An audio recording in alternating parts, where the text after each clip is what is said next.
Hello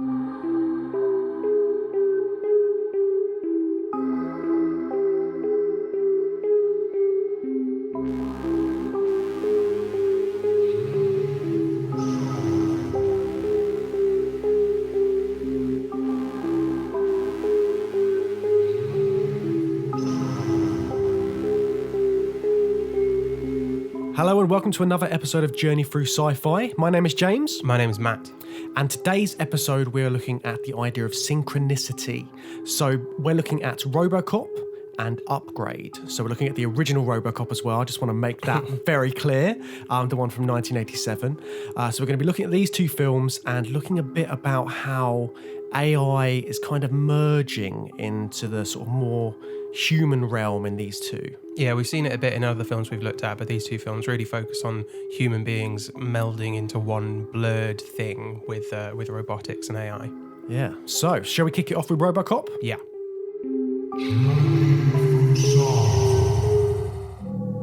We get the best of both worlds. The fastest reflexes modern technology has to offer, onboard computer-assisted memory, and a lifetime of on-the-street law enforcement programming. It is my great pleasure to present to you RoboCop.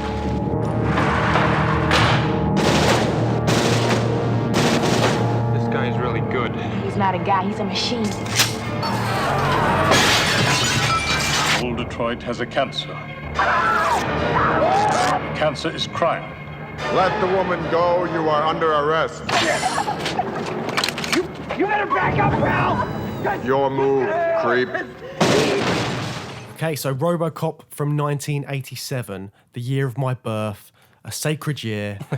What did you think of this, Matt? And have you seen it before? I've seen it before. I've seen it when I was quite young, too young to appreciate it. I've definitely seen it a few times as an adult. I think it's a stone cold classic sci-fi movie. I've got to say, it's one of my favourite sci-fi films. Yeah? I forgot how much I loved this film until we revisited it for this podcast. Yeah. I've got really fond memories of this. It was the first 18-rated film that I saw as a child because I hounded my dad. So I'd go and visit my dad in the summer holidays. And I hounded him to watch this film. I must have bugged him for so long because I was just really intrigued by it. The cover looked cool. I'd heard lots about it. I'd got the Mega Drive game, the RoboCop versus Terminator game. Oh, really? Yeah. Oh, right. I was obsessed with the idea of this film. And eventually my granddad hired it for me when I was visiting my dad and him. And yeah, I got to watch it and I was like, oh my God, all the gore. It just blew my mind. It's insanely violent. Yeah. And I kind of always forget just how violent it actually is.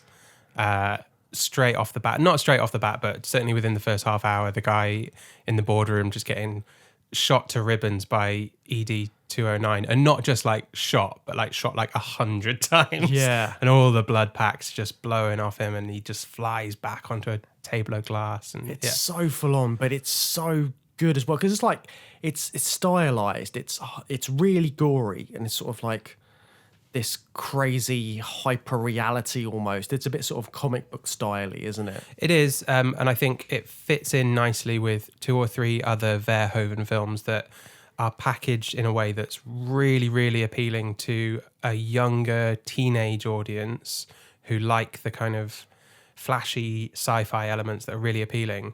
But he fits in some incredibly good satire into his films. I think it sits best with Starship Troopers and Showgirls are the two that spring to mind as like the best sort of sleazy satire Verhoeven movies that I absolutely love. That's it. And yeah, I'd like Verhoeven stuff's brilliant because he also did Basic Instinct, Total Recall. Oh, did he? I He forgot did about that. Total Recall. Total Recall is like one of my favourite films. Yeah, that's a good one. I haven't seen it in a long time, but I'm hoping we'll get to revisit that at some point during the podcast. I'm confident that film would hold up. I forgot that it was a Verhoeven film, but if it is, then I'm confident it'll hold up. Yeah. So Paul Verhoeven, who directed this film, obviously that satirical element you're talking about, it's a satire, this film, isn't it? Yeah, definitely. And specifically it's a satire on capitalism, right? Yeah. It's got I think it's got really strong themes which make it more than the sum of its parts, maybe. Because yeah, definitely. when I originally watched this, it was all about the gore and the special effects and sort of like how cool it was. But on this revisit and doing a bit of research afterwards, there's a lot more to it. So the fact it's set in Detroit as well is very important. So yeah. Do you want to talk a little bit about that? Because I think you're probably more clued in on that than I am. Yeah. From what I can guess. Yeah. But I know that there's definitely some socio-political, economic elements to choosing Detroit in 1987, but I'm not totally clued up on what would have been going on in 87 particularly. Well, sort of like from the 60s leading up to the 80s, Detroit was in a state of decline. So there was lots of sort of the gentrification started to come in. So you had all of these big corporations buying into the city, yet it was very poor. And this division between its working class and its upper class was becoming more of a thing in Detroit. So I didn't know that bit about the corporate industry moving in. I knew, I think I knew a little bit about how industry was fading away a bit, or has been since then. And you can see that in this film just with some of the settings they use, the locations. That factory where Murphy gets shot first, and then they go back there, and it ends there as well. It's very, rotting industrial landscape they use. Because it's a steel industry, isn't it? So steel was like was, and I don't know if it still is, but it's one of Detroit's biggest things. It's all its factories are sort of steel factories. But yeah, this whole sort of gentrification thing that was going on, lots of like lower class communities, their jobs were being uprooted, and they were becoming minorities in this town, Detroit. And the Devil's Night thing as well. Have you ever heard about Devil's Night? No. So Devil's Night became a thing where leading up to Halloween, where people would go around torching buildings. Wow. Like, yeah, all these, because that's the thing, because it's such a poor city, there were lots of disused buildings, and people would go and just sort of light them up. Yeah. And I think, so I looked at a few figures for this. So in the mid to late 80s, at its peak, there was 800 plus fires in 84, I think it was. And there would always be about 600 plus in the 3 days leading up to Halloween on an average year. So in RoboCop, you see these big sort of scenes where there's all this violence and people rioting. This is what was happening in Detroit to an extent as well. It's the perfect setting for satire about capitalism taking over a city and ruining it. Yeah, but I had no idea about this as well going into this film. No. But then coming away and looking at it from this perspective, it gives it a lot more weight that I just didn't have any clue about before. Yeah, I didn't know that either. It certainly gives it a richer context, but it's interesting that you can read all that satire as plain without having that context, but it certainly gives it a deeper resonance to it. And definitely if you were watching this as an American in 1987, that would have been some razor sharp stuff, wouldn't it? Yeah, definitely. And all the media stuff in there as well. I think I love stuff. it. I love the fact that it opens with the news reports, which is then cut in with an advert. And what are they reporting in the news? I think it's like nuclear civil war, I think, is on the brink in South Africa. And then it cuts in with an advert for an artificial heart, a sports heart, I think. Yeah, it's like by Yamaha, isn't it? Yeah. Yeah, all those little bits. And there's a bit later on where there's a family board game, which is like battleships, but it's called Nukem. Yeah. So again, it's coming off of that Cold War stuff, which we've talked about previously. Yeah, get them before they get you, I think, is the tagline for that. Yeah, that was really good. But it's relatively benign. Is that fair to say? The capitalism in that opening sequence, it's up front and it's in your face, and it's going to be a theme of the film. But a sports heart is relatively benign. There's nothing sinister about that. That's actually looking at the technology as a real positive for humanity at that point in the film. Is it time for that big operation? This may be the most important decision of your life. So come down and talk to one of our qualified surgeons. Here at the Family Heart Center, we feature the complete Jarvik line. Series 7 Sports Heart by Jensen. Yamaha, you pick the heart. Extended warranties, financing, qualifies for health tax credit. And remember, we care. I think as the film goes on, that's not the position it's taking. It's very much anti-technology and the way it interacts with humans and the human soul, if that's yeah, what yeah, they're going it's for. definitely sort of got that side to it, hasn't it? Yeah. So let's talk a little bit about how this film works and its plot. So Yeah.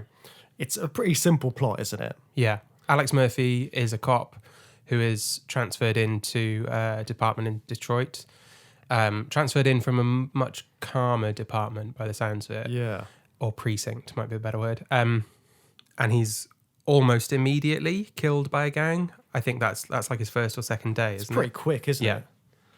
And they'd already established that all of these cops were being killed in the line of duty.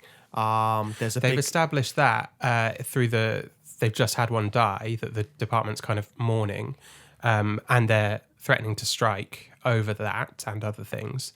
But there was a line quite early on that I'd never caught before watching it this time, which is Miguel Ferrer's character.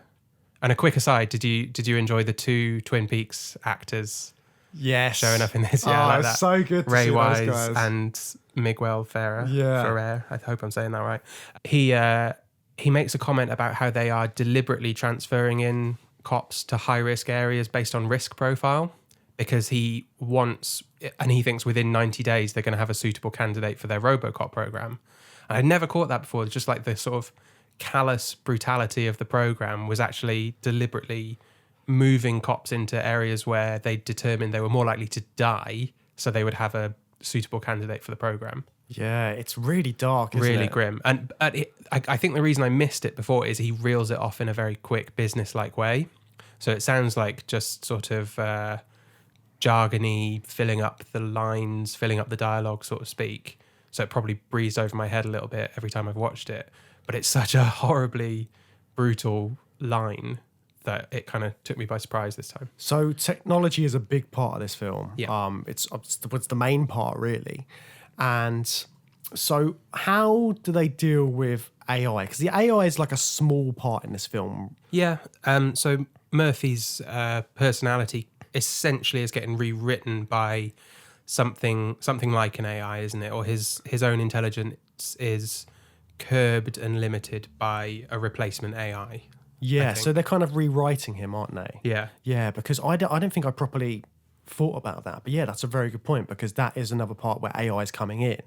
Because I initially just thought of Ed 209 as the AI, and it's seen as a bit of a failure, isn't it? Well, Ed 209's like this clunky result of capitalism going too far, where it's all about design and it's all about selling units, and it's all about not just selling units, but selling the maintenance on those units. So there's a sort of planned obsolescence commentary there, which is really something that's talked about a lot now with mobile phone products and other technology that we have that you have to replace every 2 years. That's exactly what they're going for with Ed 209. They want it to fail. They want military contracts that will last for 25 years.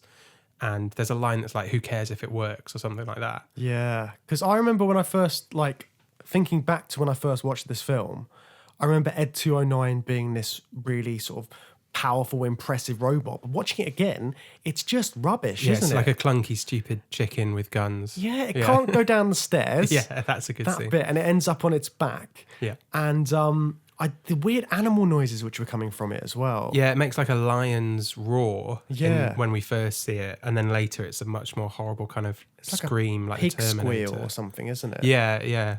And it sounds a bit like the T-1000 when it goes into the steel, the molten steel. Yeah. But the fact giving it such a sort of like an animal kind of sound kind of makes it seem a little less sophisticated compared to what they do with RoboCop and Murphy. Yeah.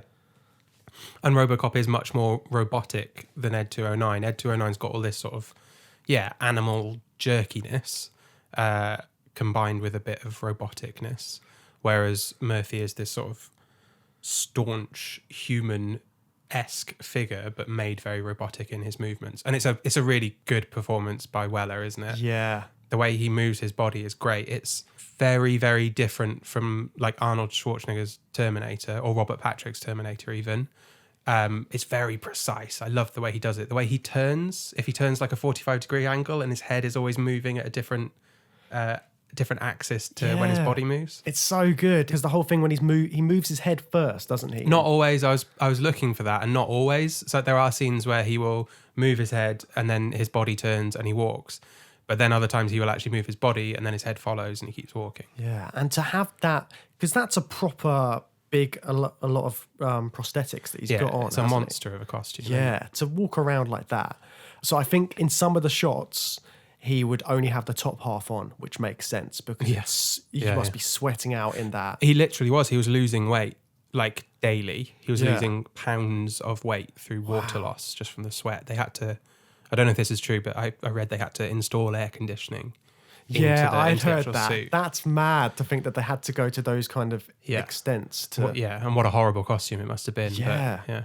I quite like reading about that when actors and actresses have had this like iconic costume and it's like an awful physical challenge for them to do it, and like you understand a bit more about like what they went through. Maybe it's because I'm not an actor. I don't really think of like the actor's experience. I see acting as very, I just take it as the fiction that I'm presented. So I love sort of hearing about like the physical effort that some actors have to go through, like Michelle Pfeiffer in Batman Returns, talking about the cat suit. She says it's absolutely awful, and they didn't even, like, the original version didn't have a way for her to go to the toilet and stuff like that because no one cared. Like, they just thought, oh, this looks good, this is the good costume. I love that sort of the physicality of the costume and just the reality of what it was like to be in those costumes. Like, I know some of the car scenes, apparently sort of Murphy is just in his pants. Yeah, I'll bet. Well, I did think, like, when you see RoboCop, he's like a foot taller than everyone else, and then he's in his car and he looks normal. It's a bit, and you think about those massive feet, like how does he operate the pedals? Yeah, so apparently they shot the sort of like using the pedals afterwards. Yeah, because it's the only way you can do it.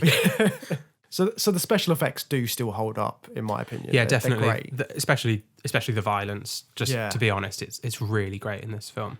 Something that surprised me actually at the end of the film when he stabs Clarence in the neck. Did you expect to see the stab go into his neck? I didn't expect it, but I can't remember if I've seen that before. It did seem like really... But you don't... My version... I mean, I watched it on Netflix and you didn't actually see the spike go in. Oh. And my memory... I watched it on Netflix as well. My memory of it was that was one of my, like, abiding memories of the film, was that, like, this is one of the most violent things I've ever seen. And I don't think it was edited. I think it was just the way it stuck in my head was wrong. You see the spike come out, you see him punch, and then it cuts to Clarence grabbing at his neck and blood spurting out. But all of the blood pouring out. Yeah. It comes quite solid, doesn't it? Yeah. It's like flesh coming out at him as well, it feels like, which is just a lot to take in during that scene. But it's so fucking good. Yeah, it's so cool, yeah. Yeah, it's like the main thing I remember. Yeah, it's so good. So one of the big action scenes is the moment when he's in the sort of drugs den and RoboCop is shooting like 100 different people all at once. Yeah. So the geography of this, and I think the geography of the film as well, is very well done. It's so every time somebody goes to shoot, so you see somebody aim before RoboCop shoots anyone, and I think that's important because later on, when he becomes a bit more human and gets a bit more of a grip on things, he does less of that, and so like when he shoots the executive at the end. He doesn't just shoot him once, he shoots him like 5 times. So you see a bit more of his human character coming out. But in this initial drugs bit, he doesn't shoot anyone until they've aimed. Well, but that's because he's bound by the protocols that they've installed. And again, it's very Asimov-y protocols, aren't they? It works in a similar way, except it's like the kind of capitalist corporate vision of how those things could be used. So, or I guess there are sort of fundamental police principles underlying the first 3, and then we've got this secret directive 4 that he doesn't even know. Yeah, but that's presumably what's underlying that. I like that fact. I didn't know that they always shoot first because he's still got to be this honourable police officer. Yeah, which he almost sacrifices that, doesn't he, when he's nearly choking Clarence to death, and then he gets a hold of himself. But he's bound by that through the whole movie. It's crucial at the end, isn't it? Because he clearly wants to shoot and kill the chief bad guy executive, but he can't do it. You want him to as well. You want him to get his revenge. Yeah. I like the way it ends as well, because he does get his revenge. The CEO fires him and he's like, thank you. And he shoots him out the window. And then it ends like 30 seconds later, doesn't it? Yeah. That's it. It's the climax. He's done it. Yeah. He's got his revenge. That's it. Now he's back off to work. Yeah. But yeah, these 3 prime directives that he's got, they are like the Asimov laws, aren't they? So the prime directives were to serve the public trust, protect the innocent, and uphold the law. And then later he finds out the 4th one, which has been put in by this corporation, Omnicorp, is any attempt to arrest a senior officer of OCP results in shutdown. So that's like a fail-safe, isn't it, for them? I was quite surprised that doesn't get undone. Because I was trying to remember what happened in the plot as I was watching it, and I thought that something would happen where it gets overwritten. Because I know he shoots the guy at the end. I knew that was coming.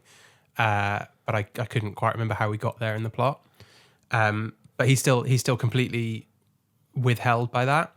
And I think from memory, the sequels are not super great. But I would quite like to see what they do with that, and if that Directive 4 still exists in him in the sequels, because it seems like it wouldn't quite work. Yeah, I want to visit these sequels again, because I know Frank Miller did the script for the second one, I think. Did he? So I think it's going to be, I think that's a bit more sort of comic book-esque.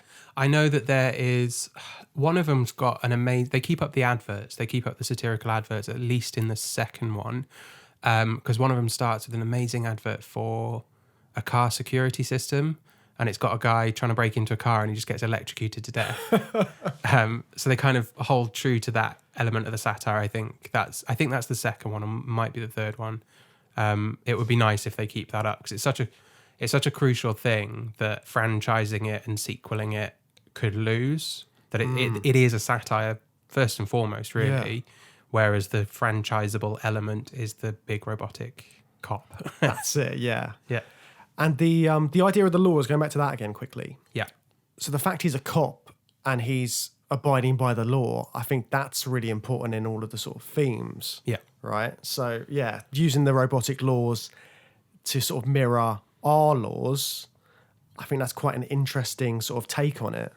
Yeah, it's definitely how the Asimov laws would have been written if Asimov's robots were being invented for use in police applications. I can see that they would have used these directives rather than the traditional Asimov laws, but it's the same principle overall, isn't it? Yeah. Protection, safety of humans, safety of self. Yeah, these robots are still serving a purpose and they're still being used for that purpose. But there's no talk of ED 209 having those directives, is there? No, I mean, the first time that it's used, it ends up shooting that guy accidentally. Yeah. Yeah, because it doesn't realise that that this guy hasn't got a weapon in the boardroom, so it just goes crazy. And they only look at that through the lens of this is going to cost us millions of dollars in interest payments alone. Yeah, and it was interesting that the body lands on the model of Delta City as well. Yeah. So it's very sort of like, this city is going to be built on a bunch of dead bodies, basically. Yeah. Yeah. That's good, yeah. It's on the nose satire, but it's good. It is good. Please put down your weapon. You have 20 seconds to comply. I think you'd better do what he says, Mr. Kenny.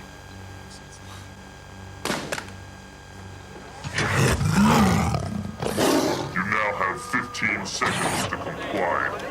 You are in direct violation of Penal Code 113, Section 9. You now have 5 seconds to comply. 4, 3, 2, 1. I am now authorized to use physical force.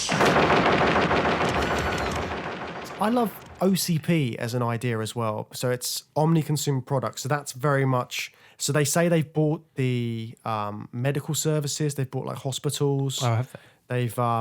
They've just entered a contract to privately run the police force of Detroit, haven't they? Yeah. So the fact it's a corporation taking over, again, that's kind of similar to maybe Wall-E's idea, where it's the consumer corporation taking over and then eventually causing some sort of problem.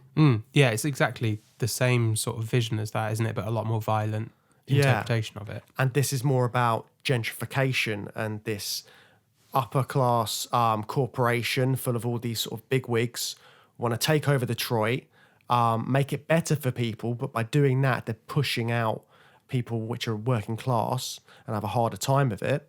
And then this is causing all of the problems in the city. They're trying to make this dystopia a utopia by pushing out everyone else, basically.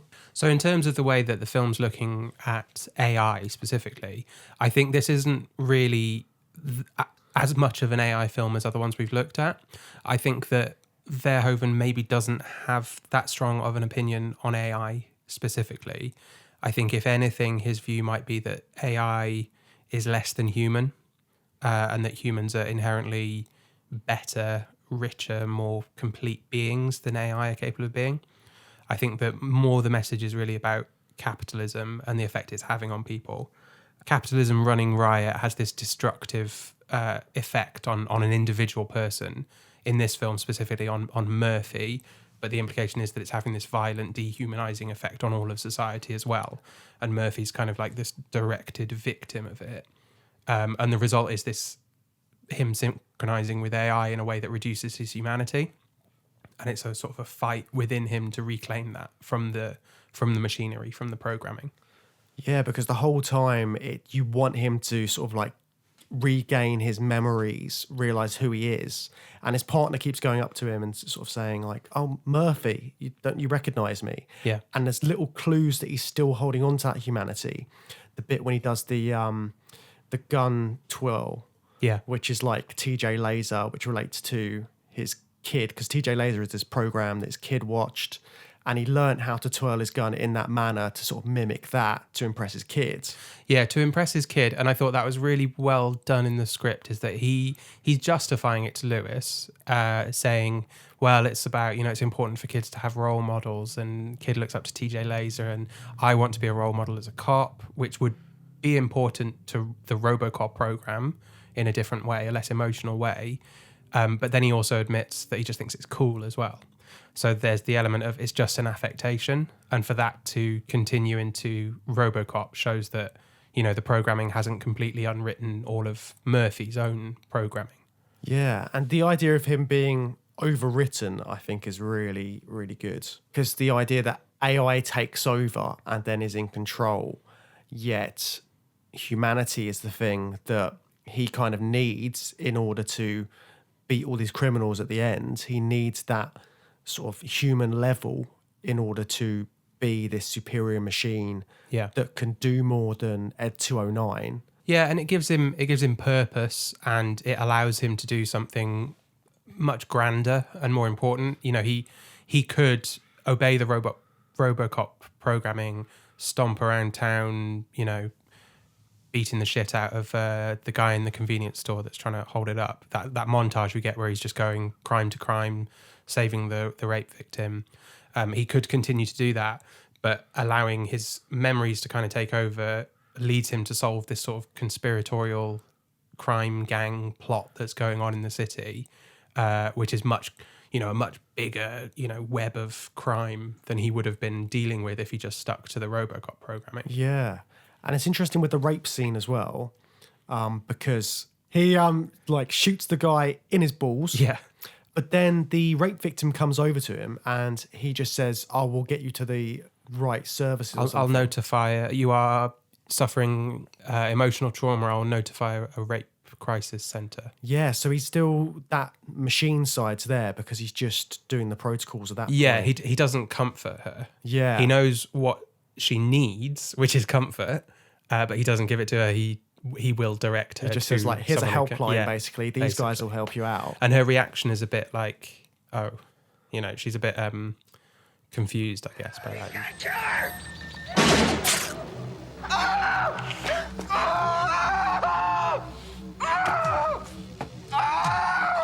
Your move, creep. I'm so scared. Thank you. Thank you. Madam, you have suffered an emotional shock. I will notify a rape crisis center. They look at him as a cop still. Yeah. But he's a machine at the same time. And it's kind of like the public have this weird perception of him where they're not quite sure how to treat him. And that comes through in how his colleagues treat him later on, when they end up all sort of firing on him. They all fire on him. It's weird that some of them do defend him, and there's a bit of a division between it looks like a SWAT team sort of division, isn't it? Whereas the cops, the sort of frontline, walking the streets cops, they defend him. They see him as one of their own. Particularly Lewis, she's like the face of that, and she rescues him in that scene. But there's something about this SWAT team that are a bit separate, and they don't care about that as much. And I suppose he's made the SWAT team look bad previously when he saved the guy who was holding up the mayor. Yeah. So they've kind of like maybe have some sort of resentment against him because he could be better at his job than they are. And that scene's interesting as well because apparently that's based on something which happened in reality. Which one? The mayor scene? Yeah. So there was a committee member or someone who'd just lost his job and had done something similar to that.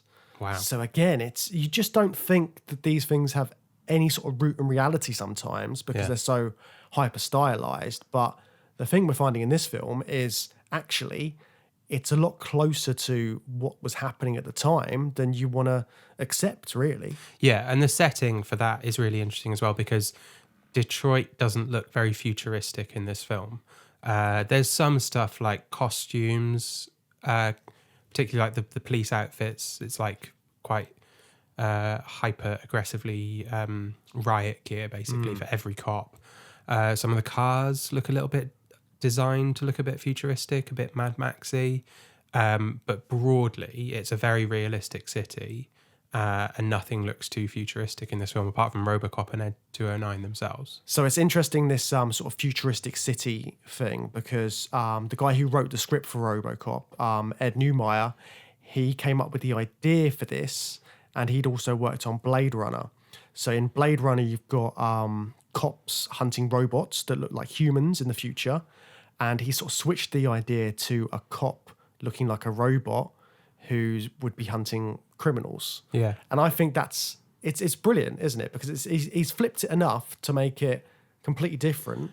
Yeah, and it's interesting that you give that to a director like Paul Verhoeven who wants to do a satire on the present day. So you get a city that is not like a super futuristic city like LA in Blade Runner. It is a very realistic, gritty city because we're talking about issues that exist in the present. So the two of them have kind of flipped things from Blade Runner on their heads in separate ways and come together to create this film. Yeah, which is another reason why I love this film so much because it's so much more clever than you initially give it credit for. Yeah, definitely. And that's what I mean about it being so readily franchisable and ready-made for toys and action figures and video games and stuff like that, because RoboCop is a perfect action sci-fi character, but it stands the test of time because of all that interesting satire that's going on in it. So Terminator was probably the next closest thing in terms of marketability and franchising. How do you feel about sort of the RoboCop Terminator thing? Because there was a point in time where people really wanted a RoboCop versus Terminator film. Right. But I don't know if that ever would have worked. So do I want one? Would you want one, first off? No. Would I go and see one? Yes, in a heartbeat. So why do you think there is... Because obviously they're just picturing these two big action robot heroes. Big robot characters. One of them's like explicitly heroic, and from the first Terminator film anyway, one of them's explicitly villainous.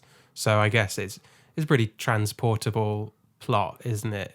What if RoboCop was there to protect Sarah Connor instead of Kyle Reese? Yeah. Like she goes to the police station for help, and instead of those bumbling detectives who think it's a guy on PCP, they send RoboCop and go, right, this guy's going to look after you.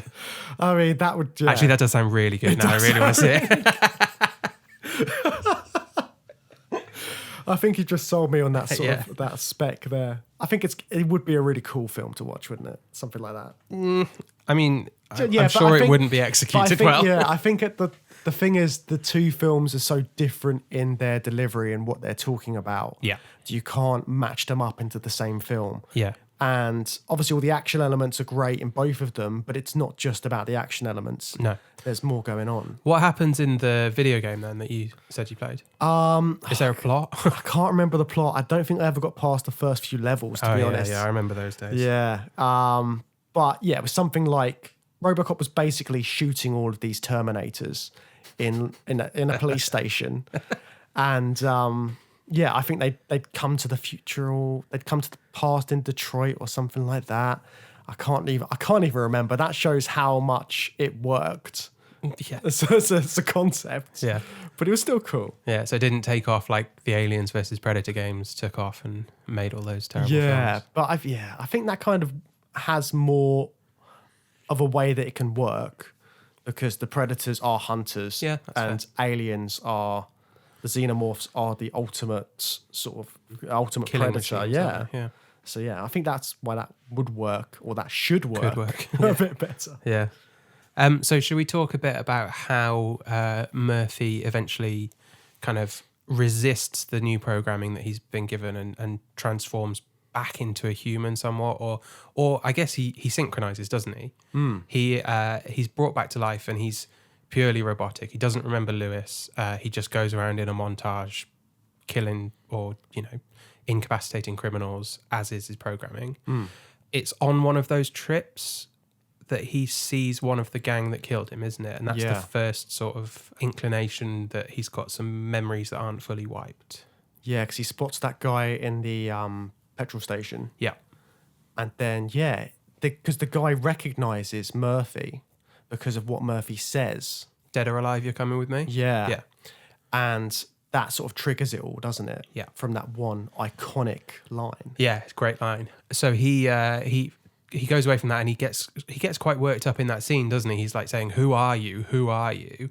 And then I think he brings him in as normal. Yeah, I don't think... Yeah, because he gets out later on, doesn't he? Yeah. Yeah. So he brings him in, but then from there, RoboCop starts to dream, doesn't he?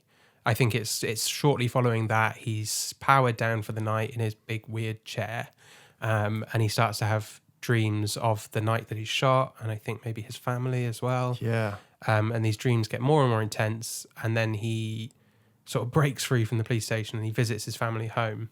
And I was a bit confused about the chronology at this point, because at this point it felt like not much time had passed, but his family had left their home and sort of moved on with their lives. So it's a few months later. Yeah, I think you get a bit more of a sense of that, because it's not that clear, but obviously when he's being booted up for the first time, it does it in little clips. And we get a New Year's party. Yeah. But the New Year's party would only work as a time-telling device if we had another distinctive date, which I'm not sure we do. Yeah, it's not exactly clear, is it? But it's a period of months, and Lewis kind of implies that maybe Murphy had actually been dead for a while before RoboCop shows up. Yeah, because when Murphy gets killed and he's been shot in the head, his arm's been shot off, like his body parts all over the place. Yeah, when he gets taken in by the paramedics, they're like, we got to save him. We got to. I was a bit confused because I was like, clearly this guy is dead. Yeah, I think that's how paramedics work, isn't it? I think I might be talking nonsense here, but I think paramedics wouldn't declare someone dead, and their job, I think, is to do everything they can, get them to a hospital, and then a doctor would declare them dead. Yeah, and obviously a could paramedic would have, say in that, and maybe you get to the doctor and they're like, he's gone. But I think it lies with the doctor. That's what. Yeah. I think that's the idea there. But I didn't know whether it was because of all the advancements in their technology. Oh yeah. That maybe that's why they clearly saw that there was some way to save him, even though he's so looks gone. He looks done for. I had a bit of a different read on that, because I was actually wondering if and actually it's interesting that you just mentioned that OCP have taken over all the hospitals as well. Yeah. So actually the agenda there might not be to save his life, but they might have been given instructions that, if a cop comes in, we need a really fresh body. So, do this to the brainstem or whatever, keep it on ice, something like that. That might be their agenda there, rather than they think there's any hope to bring him back to life as a human, but they might have instructions to sort of maintain his body in a certain status. Yeah, I think you're right with that one, because that would make a lot of sense. Yeah. He's on. What's the story? We were able to save the left arm. What? I thought we agreed on total body prosthesis. Now lose the arm, okay? Jesus, Morton. Can you understand what I'm saying? Doesn't matter. We're gonna blank his memory anyway. You're gonna be a bad motherfucker. So he visits his family home, and he, from that point on, is really, everything sort of starts to kick back into gear. What's interesting, though, is he has these flashbacks where it seems like he has vivid memories of his family in his family home. And then shortly after that, he says to Lewis, when he's repairing himself, he says to Lewis that he can feel his family, but he can't remember them, which is a really sad, tragic line. But then I was a bit unclear on, well, what can he remember? Because we've seen these flashbacks, and I thought that was us seeing memories. So when he does have those memories, though, they're not they're little glimpses. They're not full memories, are they? You don't know when they happened. And it feels like you don't have that much of an idea about the characters of his family. So maybe that's where the sort of feelings come in, because you don't really hear much from them at all. Yeah, that's a good point. The personalities aren't very well developed. It's just these snippets of family life. Yeah, so maybe that's where the emotions are coming through. Yeah. Yeah, that could be it. But it's enough to jolt him into going on this revenge quest and going to the top of the ladder. Yeah, and going back to the bit when he's sort of self-modifying himself, that's sort of the first moment when he's really becoming a bit more human. Yeah, and does he keep his helmet off for the rest of the film from that point? Yeah, I think he does. So he warns Lewis. He says, "You're probably not going to like what you see," and then he takes off the sort of iconic visor. And we see Murphy's face is still intact, but the back of his head's all mechanical. Oh, that was so well done as well. But it's like his face has been stretched over the mechanics very of it. Good, very good prosthetic makeup on him. And they don't shy away from that as well. They could have made it look very dark, so you don't properly see what he looks like. But they chose to do it in this sort of bright surroundings. Yeah, it's quite. He looks very Darth Vader-y.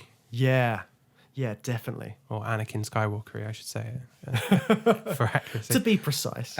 Yeah, and I think he keeps that off until the end of the film, and it reminded me a bit because we've recently watched Automata, where we had robots that took off their face plates and it acted as a mask, and then we saw the sort of true face and it had a different meaning, and it was a similar thing that they're doing, or maybe they took inspiration from RoboCop, where we see his face, and it's a very human face, roughly, on the front. Yeah. And then he remains looking that way until the end of the film, because he is now this sort of melded version of man and machine. Yeah. The importance of being able to see his eyes as well comes in, because the visor covers up the eyes, and during his fight with Ed 209, he gets that little crack in his visor. So you see the beginnings of this. Yeah, it's an amazing shot. He's looking back up the stairs over his shoulder, is that right? And there's a perfect circular crack in the visor, and you see a human eye, and he looks so vulnerable. You can see so much in that one eye from Peter Weller. And again, I think it's a great performance from him. He's doing so much with very emotional stuff and very robotic physical stuff. And just with that one eye shining through, it's amazing. Yeah, and the fact that before that you've only seen the bottom half of his face. Yeah. And his face is very smooth. Yeah. It's like, it looks prosthetic almost, doesn't it? Yeah. But then when you see his full face, he suddenly becomes human again to our eyes. Yeah. And all of this is very, very important in the decisions they've made. The fact that it's a human actor always in the suit, that's important. And not only that, but that's kind of underlined by the character of Ed 209 playing against Weller. So you've got this crucially important man in a suit character and a fully robotic and sometimes animated, like Harryhausen style robot creature. You've got the contrast of them. I think that's really important for what we're looking at, the synchronization of man and machine, that it's always a human actor in the suit. Yeah, definitely. Maybe you'd like to meet a friend of mine.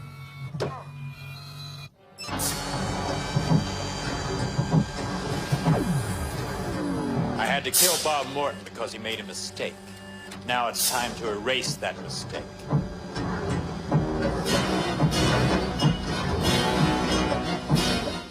Have you seen the remake of this? I have. I went to go and see it at the cinema when it first came out. I don't know anything about it. What's it like? It's not great.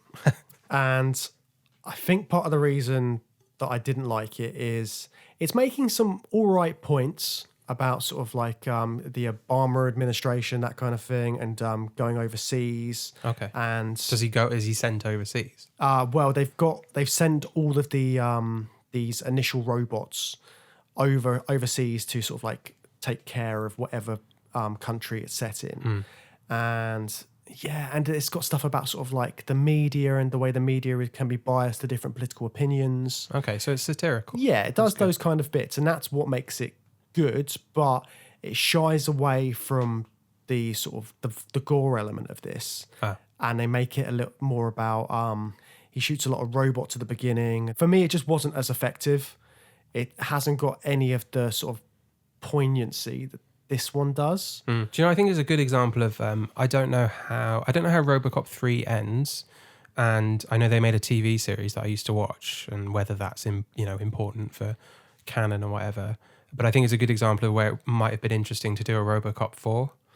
And I feel the same way about, I think I've mentioned it before, about Mad Max Fury Road, which I absolutely love. But before that was made, I would have really loved to have seen a Mad Max 4 with an older Max and, seeing what's happened to that character. So what would happen to RoboCop over 20, 30 years where he's fighting against his programming but remaining in his job as a cop and staying true to those 3 directives, and, where would that society be? Has OCP been defeated? Has it just been overtaken by some other giant corporation?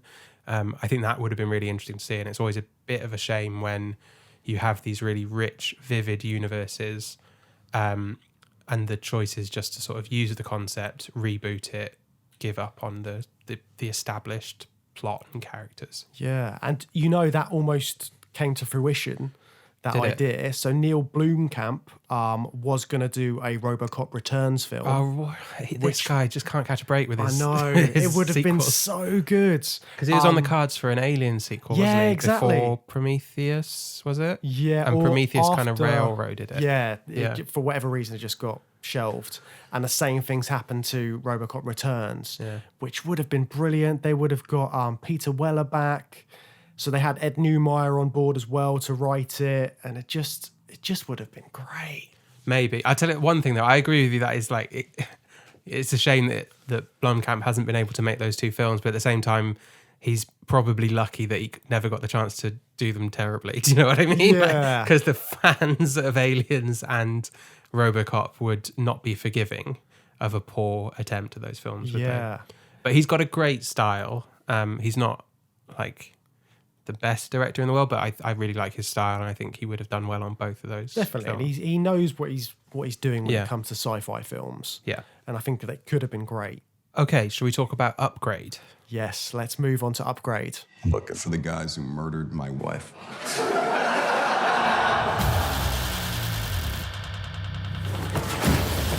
Are you one of them? Yeah. Stanley can take over. Thank you. I now have full control. Hi. You upgraded.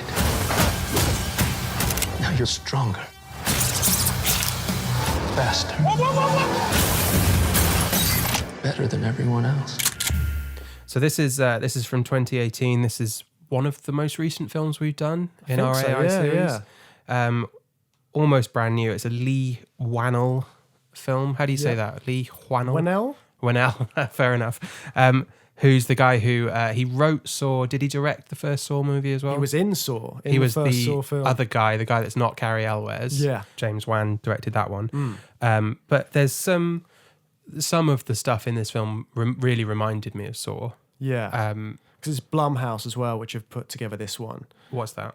So it's the production company, and they're responsible for a lot of new horror films which have come out recently, and they're very much this independent production company which are giving all of these new writers a chance to get their films made. Oh, brilliant. And a lot of them are becoming sort of like quite cult hits as well. Great. Yeah, it's got that low budget, doing a lot with not very much kind of feel to it, which is what I liked about Automata, and I liked it about this film as well. What did you think of it? Well, Upgrade. Yeah. I thought it was really good. Yeah. I really enjoyed this film. Yeah, it's a really entertaining movie, isn't it? Yeah. What was your thought? Yeah, really enjoyed it. Thought it was really tight, fun film. I think that there was some stuff that didn't quite land for me, and it is some of the stuff that really reminded me of Saw, which is there's some weird use of humour, which Lee Wannell's character does a lot in Saw. He's always sort of cracking wise when they're talking about soaring off their feet, and it's quite incongruous in that film. And I think it's an attempt at realism. Yeah. But it always, in both of those films, it feels very strange. And there's some of that in this film. The main character is named Gray. Yeah. He has a lot of sort of little wisecracks that in his circumstances would be incredibly strange for a normal person to say. And there's another strand of humour that I actually really liked in it, which is that the almost slapstick in the violence. Yeah. So the basic plot is that he has this AI chip installed into him that it allows him to recover from these serious injuries that have got him in a wheelchair and paralysed from, I think, the neck down, or seriously paralysed. But not just recover and be able to walk, but if he gives control over to STEM, the AI chip, it can actually really like push him to his physical limits, and he can move not inhumanly fast, but as fast and as accurately as a human being could in a fight. And it leads to quite a slapstick element, because he's talking as if he's in an out-of-body experience, and he doesn't quite understand what he's doing while he's doing these ridiculously fast robot kind of kung fu moves. Yeah, and I think the kitchen scene is the one which really sort of hammers that home. Because it's wacky, isn't it? Yeah. It reminded me of the Three Stooges stuff in Evil Dead. Yes. And I thought that was quite funny. And then he suddenly takes a butcher's knife and cuts the guy's mouth, cuts him through his two cheeks. Yeah. And it's very graphic. And it really took me by surprise, because I was sort of enjoying this kind of slapsticky violent fight with the kind of wisecracks that I mentioned. And then he cuts this guy's face open. And he's shocked. It's a really great scene because he's really shocked by it. I was really shocked by it. It's very good. And I think that's it, because Gray's character is experiencing that in the same way that we're experiencing it watching the film. Yeah. Because leading up to that, he doesn't really know what STEM's capabilities are. And he lets STEM, he says, STEM, you can do all the stuff in this fight. It's fine. He gives him permission, which is really crucial, I think, because it's like user permissions and what you allow your iPhone to access of your data or whatever. It's specifically the phrase they use is permission, which I think is really important. And yeah, he's really shocked by it. His reactions to everything that STEM does are great throughout the film. There's increasing levels of violence and increasing levels of disgust and shock from Gray, and it's quite compelling. Yeah, it just escalates throughout the film, doesn't it? So what's the main plot point of this film? So he's involved, Gray's involved in an accident, a very strange accident, because him and his wife are in a car crash in a self-driving car, and then a gang swarm them. So it's obviously like an orchestrated thing. Kill his wife, do something to him that causes him to be paralyzed. He gets this chip through a sort of computer whiz guy that he knows. He knows him through being his mechanic, doesn't he? And that's quite important, isn't it? Because Gray's character's a Luddite again, isn't he? He's like Spooner in iRobot. Yeah. He's afraid. Is he afraid of technology, or is he just not a fan of it?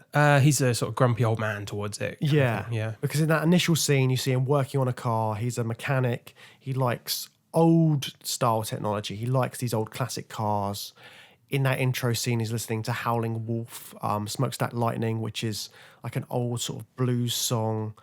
So he's he's a man of the past kind of thing. Yeah. And he's struggling to deal with this future world almost. Yeah, and then his wife shows up in this very futuristic self-driving car, and we see that culture clash. Yeah. And it's a bit of a strange relationship because they are quite bitey towards each other, aren't they? Yeah, because they talk about the pizza, don't they? They say we can go out and get a pizza printed or something like that. Is that what she says? He says we could make one. And she doesn't want to do that. Yeah. Yeah, so there's this culture clash there, and it's interesting that his wife works for a corporation which deals in technology as well. Yeah.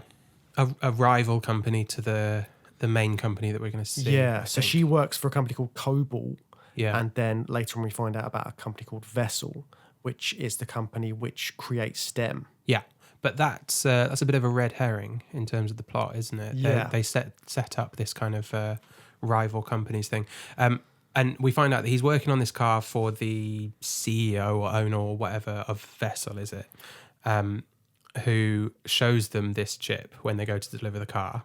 And then they get in the accident on the way home. And then sometime later, he is given that chip and that stem, and that allows him to walk again. And then, the thrust of the film is STEM is so advanced that it's intelligent enough to actually help him solve the crime that the police haven't been able to help with, and leads him on this kind of revenge quest. Yeah, so STEM is our AI in this film. Yeah. And we quickly find out a bit more about STEM, because initially it just seems like it's just a chip which is going to help him walk. Yep.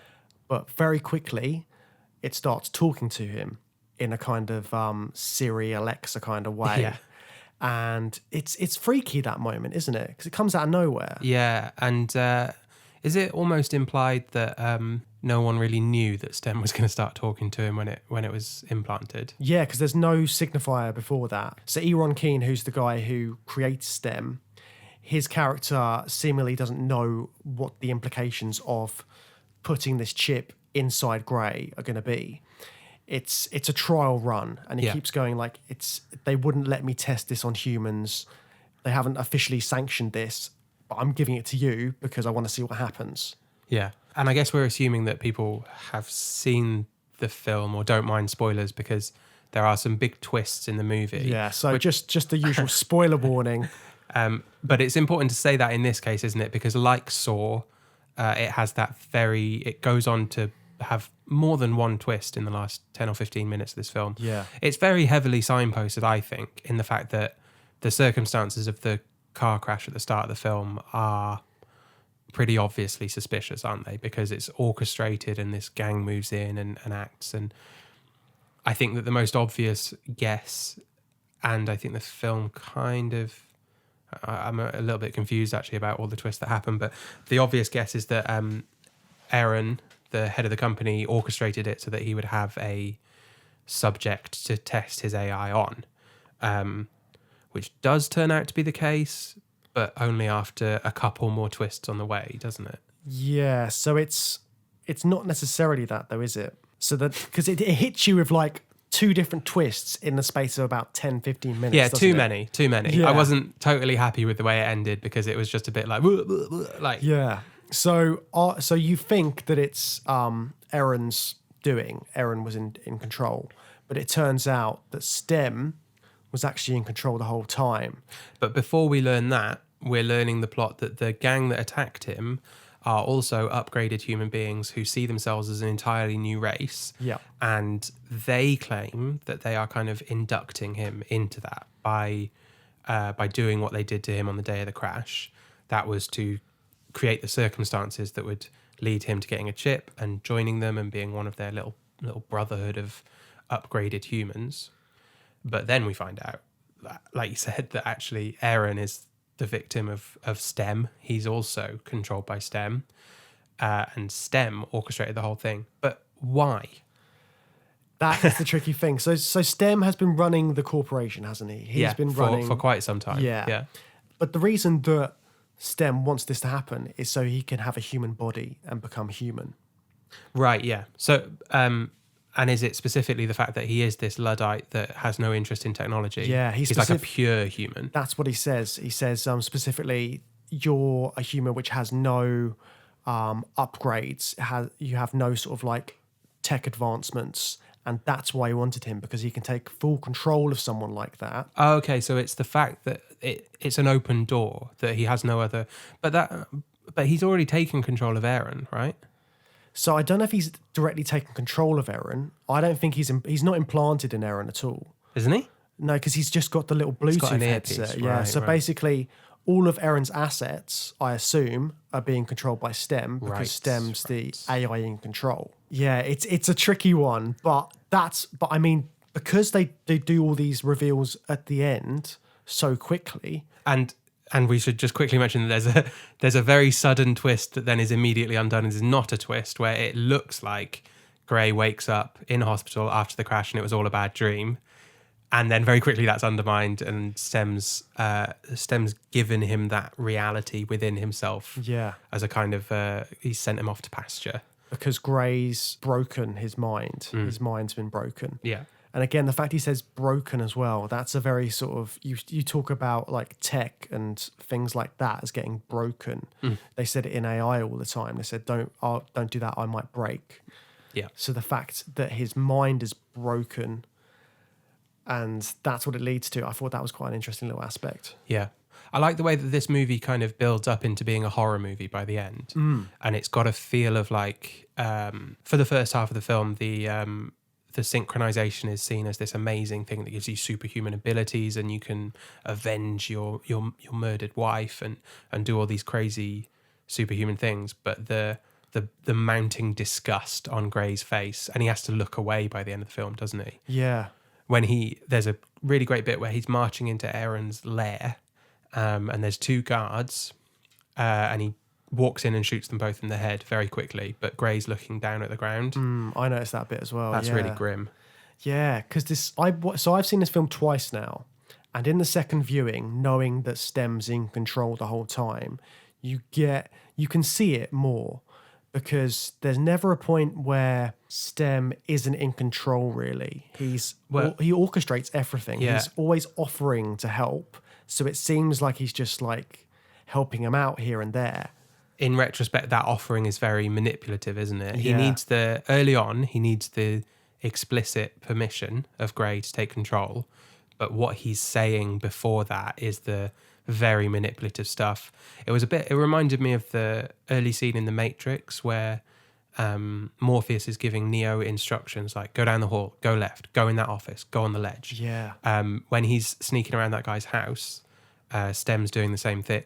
He's telling him, you need to attack him now while you've got the advantage, and he doesn't do it. So STEM had that situation under control either way, didn't he? Yeah. Gray was either going to attack that guy as instructed and do as he was told, or he would lose a fight with him and have to give permission to STEM to cut his face open. That's it. And even in like the initial bit when STEM starts talking, he just goes, can I point something out? Yeah. So he knows what's going on. He knows that if he continues prodding Gray, then he's going to eventually give in and lead to him having full control later on in the film.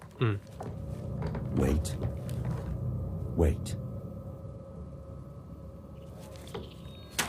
Now, while you have the advantage.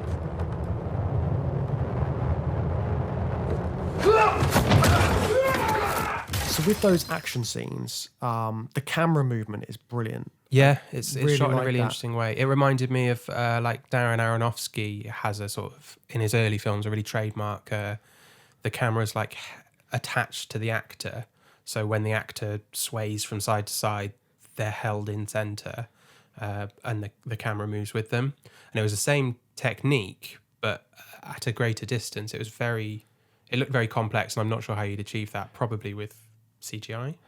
So the way they did it is they had an iPhone on Gray, and then basically that iPhone would help the cameras track. What the iPhone just had, they were just using the sort of internal gyroscope. Yeah, I think so. So it was like, so every time he moved, the camera would follow him because it's tracking that phone. It is actually a physical camera that is tracking. It's a physical camera. That's amazing. Which is, and it's so clever because it's different enough to make it look stylized, but it's not overly done kind of thing. It's very deliberate. They just use it in the action to create this kind of altered state of reality that but it holds grey in focus in that altered state, doesn't it? Yeah. And it's that not having control again. He's not in control of his movements. It's all very stylized and trapped within frame. As he loses control, he's held in place. Yeah, it's great. Yeah, it's really that. cool. It's a really good example of how you can have one neat little gimmicky idea that you can slot into your film that fits well with the themes and the plot, and then kind of construct a lot of your visual style around that.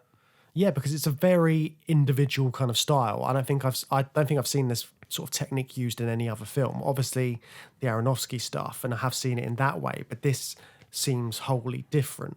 Yeah, it's taking it to a bit of a next step, and using some interesting technology to do that. Like Aronofsky wouldn't have been able to do that when he was making Requiem for a Dream, would he? Yeah, it's just very inventive, isn't it? Yeah. So with Stem, he is Gray's mate kind of thing in the initial bits. Would you say this has anything in common with a kind of buddy film? It does feel a little bit like that. They're going on a revenge quest together, and Stem's the person that comes into his life and allows that quest to go forward.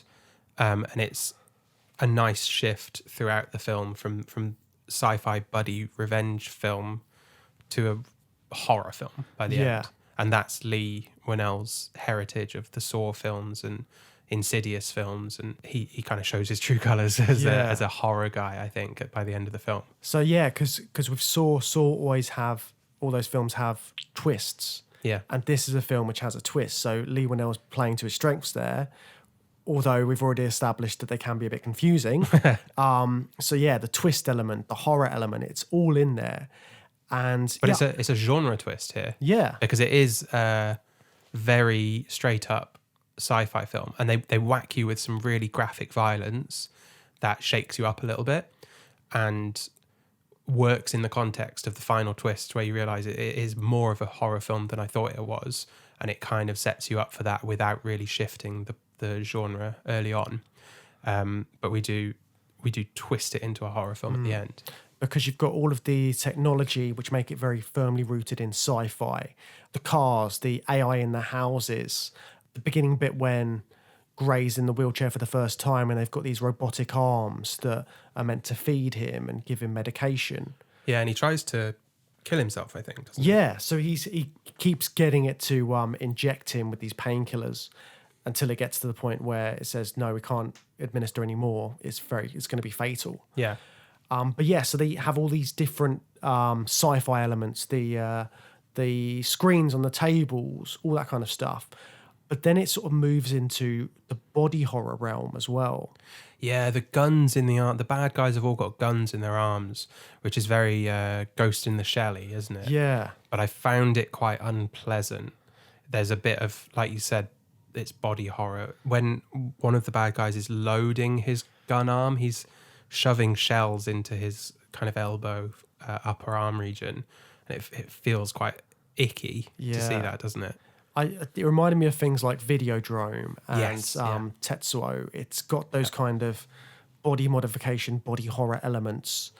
And that's where it sort of like tiptoes around the sci-fi horror sort of territory, doesn't it, with those? Because it's got this world which is very glossy in terms of the technology and stuff, yet it's juxtaposed with these horrific gory scenes and this body horror element. So again, the synchronicity of getting this new technology which seemed very shiny and new, yet you're putting it inside yourself to give you these extraordinary different kind of like powers almost. Yeah, it's horrible. And it does pair up nicely with Ghost in the Shell in that way, because Ghost in the Shell treats all of those modifications as a really normal thing. Everyone's got them, and it's enabling us to do all these wonderful things in society. Even, I think we talked about it, the shot in Ghost in the Shell where someone's using a keyboard and their fingers split into like 100 tinier little robotic fingers to allow them to type very fast, which that creeps me out, that shot, because it's gross. But it's not played that way in that film, in Ghost in the Shell. It's just like standard finger modification for typing faster, and everything is treated that way, but everything feels horrific and grimy and unpleasant, and it's all used for violence as well. like the gun arms and the weird nanobot sneeze thing that the villain does. That's really weird as well, because it goes into like that close-up of these little nanobots as they go into this guy's nose when he breathes out this deadly toxin kind of thing. And presumably just like razors through his insides in his Yeah, head. because they said it's going into his brain, and doesn't it? He just drops dead, I think. Yeah. But yeah, so like RoboCop in Upgrade, you're seeing this sort of body horror element and this synchronicity of having AI together with humans.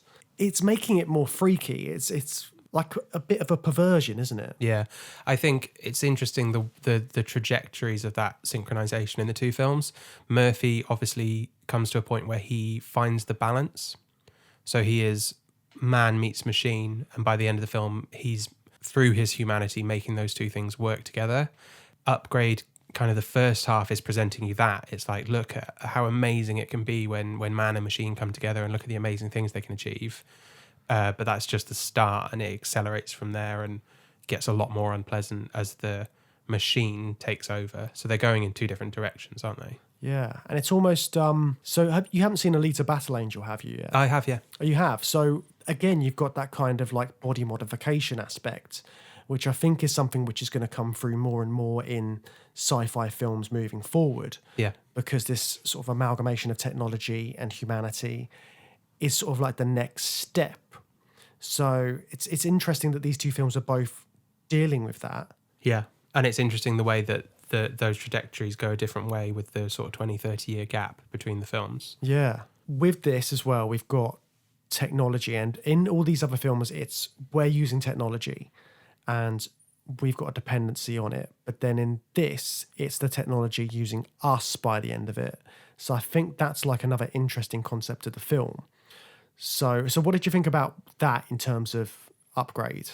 Yeah, it is interesting, and it plays to making Gray the victim of the film, doesn't it? Because that's the principal twist of the film, isn't it? That you're led to believe that he is leading this revenge quest, and he's enabled by technology to do that, but he has been a puppet all along, and he's a bit of a vessel that STEM just wants to take over and take control of for his own desires.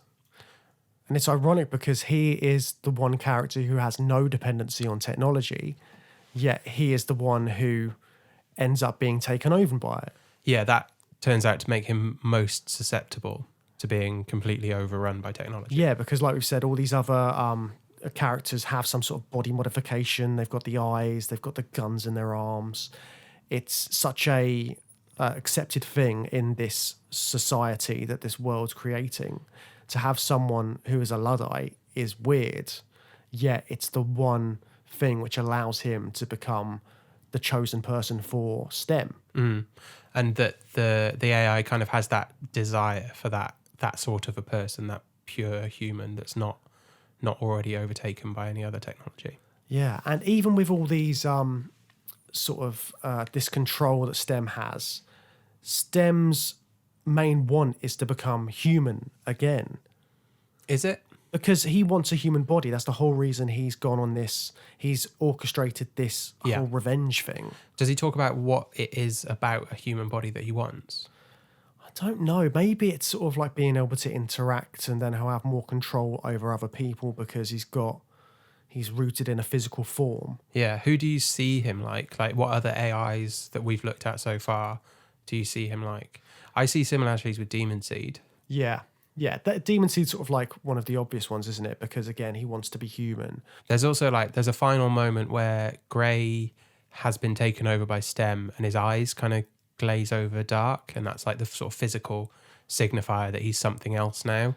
And I got a bit of a sense of in Ghost in the Shell when the Major and the Puppet Master become kind of a new entity. There's that sort of closing moment of you don't quite know where those new life forms are going to go in that world and what they're going to do and what their plan is.